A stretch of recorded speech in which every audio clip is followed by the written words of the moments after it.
YouTube sensation and elite pro angler Scott Martin is stepping away from the Bassmasters. Welcome back to the channel. Welcome back to the vlog. If you're new, my name's Steve Chapman. I've been covering bass for a lot of years, and today's news is kind of expected.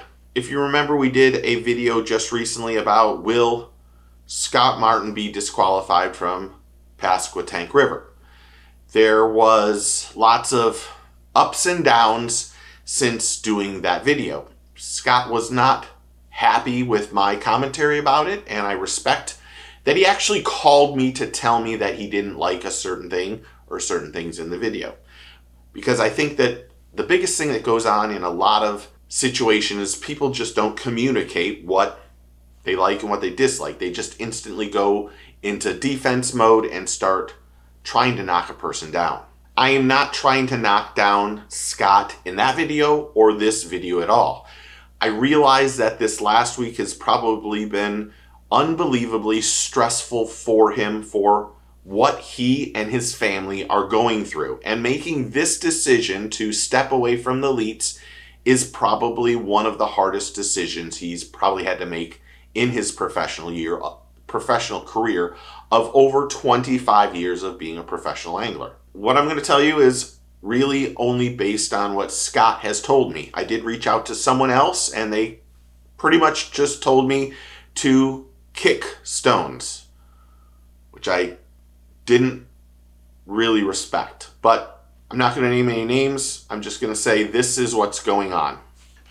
I really don't know where I am because that was Scott calling me back. As I was saying, this put a lot of stress and anxiety on the Scott Martin family. And an elite angler that's currently fishing the elites and a gentleman who I prefer not to say their names just because Scott asked me not to, talked about fishing in areas all over. And the gentleman that gave Scott not the information, but talked to Scott, somewhat bragged, I guess, to his friends and his community that he was talking to Scott Martin about fishing. And it got back to the elite angler who then filed the protest. And like I said, I reached out to that elite angler and was told to kick rocks, or maybe it was kick stones.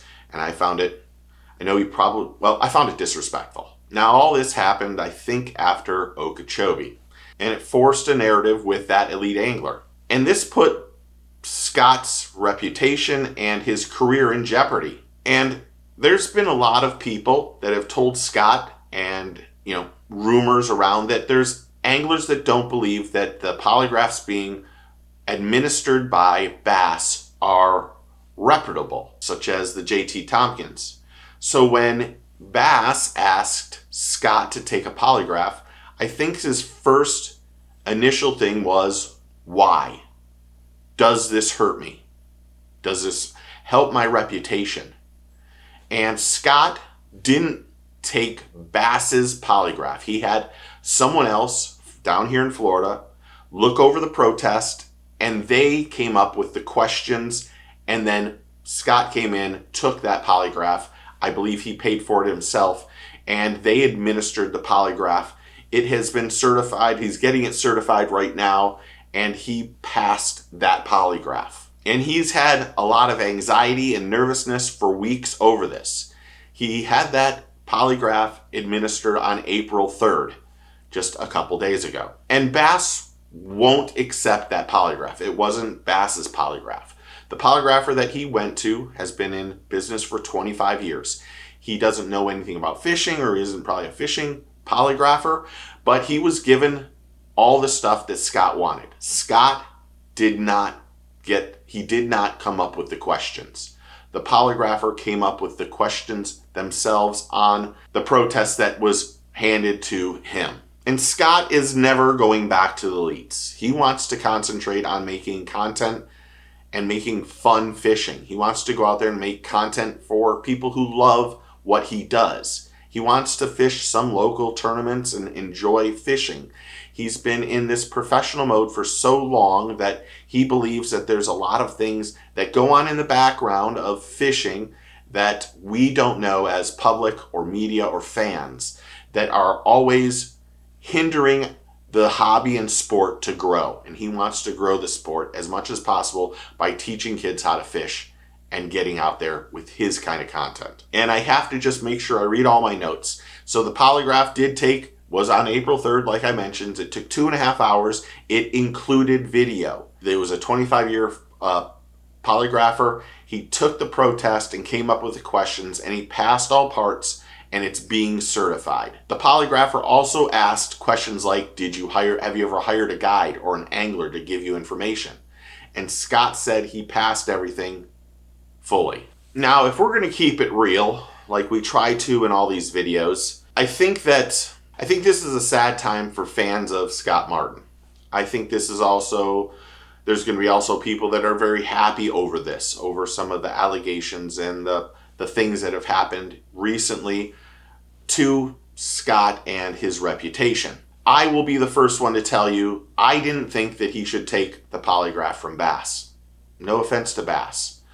I think there was no way for Scott to win this battle with the public or with B.a.s.s. I think that if he took the polygraph from B.a.s.s. and he passed, that there's that narrative that maybe B.a.s.s. is covering things up. I think that he took the polygraph and failed. It shows that there's some things that need to be said about it. So I'm not sure how I feel about this now. I've said to Scott many times, I thought Scott was a huge person or personality for B.a.s.s. I think it might be crazy to say, but anglers like Scott and Ben Martin and some of these guys that have humongous followings are really important to the organizations, as much as they might not like to hear it. But no one's bigger than the organization. We need to make that clear. But having those names and those people do help the brand of B.a.s.s. I think this tarnishes Scott's brand a little bit. I think that Scott needs to, in my opinion, get out there and talk about how he felt and how he dealt with this, and then do what he wants to do in the content that he wants to do and make fishing fun again for him.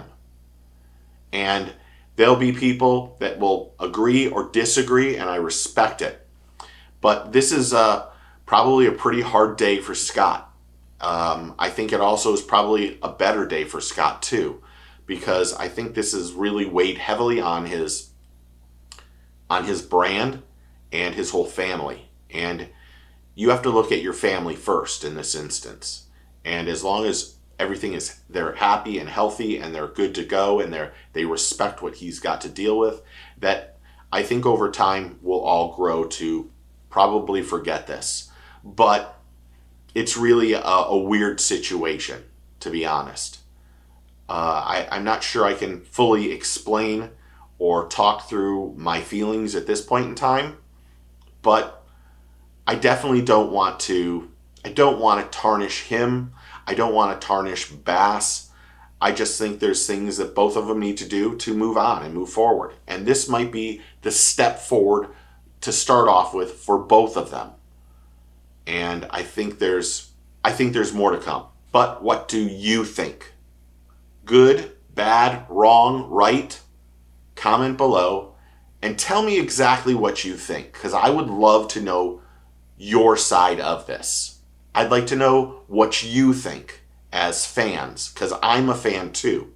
I'm a super fan of bass in professional fishing. But I want to know what you think, so comment below and tell me what you think. Thanks to all the new subscribers and members and everyone who's interactive on the channel, everyone who gets up, comments, texts, emails me.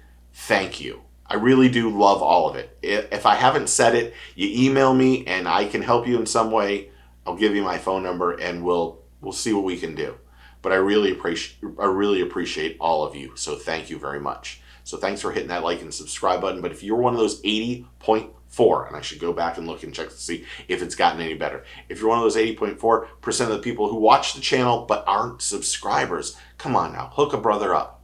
I really would appreciate it. Remember, take a kid fishing, tight lines, cheers, and get your fish on.